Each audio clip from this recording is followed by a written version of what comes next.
Voici une vidéo qui vise à vous rappeler la conjugaison du passé simple. Le premier cas, c'est une conjugaison avec la voyelle A.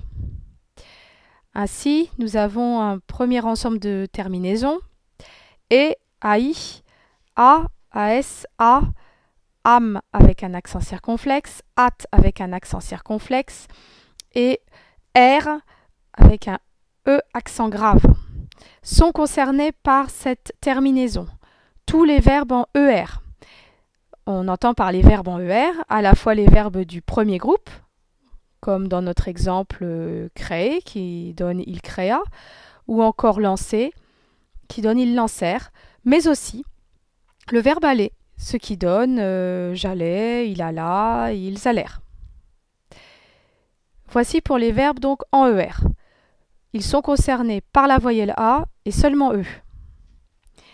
Les autres verbes ont tous comme terminaison SST, accent circonflexe, MES, accent circonflexe TES et RENT. Il y a trois possibilités, trois sont vocaliques. Le premier, c'est un, IN. Sont concernés uniquement les verbes venir et tenir. Ainsi, venir fera il vint. Au pluriel, ils vinrent. Tenir se conjuguera comme ceci, il tint, ou au pluriel, ils tinrent. Ce sont les seuls verbes qui se conjuguent avec donc le un, ainsi que leurs composés, bien sûr, comme revenir, maintenir, détenir, devenir, etc. La deuxième voyelle possible, c'est le I. Le I concerne tous les verbes du deuxième groupe. Par exemple, finir. Il finit au singulier, ils finirent au pluriel.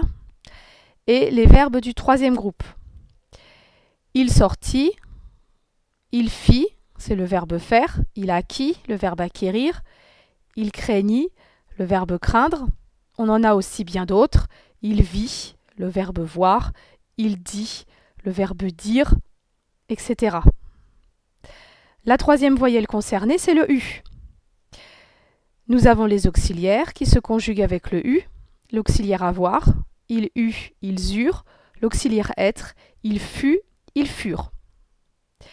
Et enfin, nous avons les verbes du troisième groupe qui ne sont pas concernés par le I. Par exemple, le verbe devoir, il dut. Recevoir, il reçut. Savoir, ils surent. Croire, ils crurent. On ne peut pas déterminer de façon certaine si un verbe du troisième groupe se conjugue avec le I ou avec le U, donc il faut les apprendre. Une petite remarque, vous voyez bien que l'accent circonflexe ne concerne que la première et la deuxième personne du pluriel. Attention, si vous mettez l'accent circonflexe, c'est du subjonctif, et ça, c'est pour une autre leçon.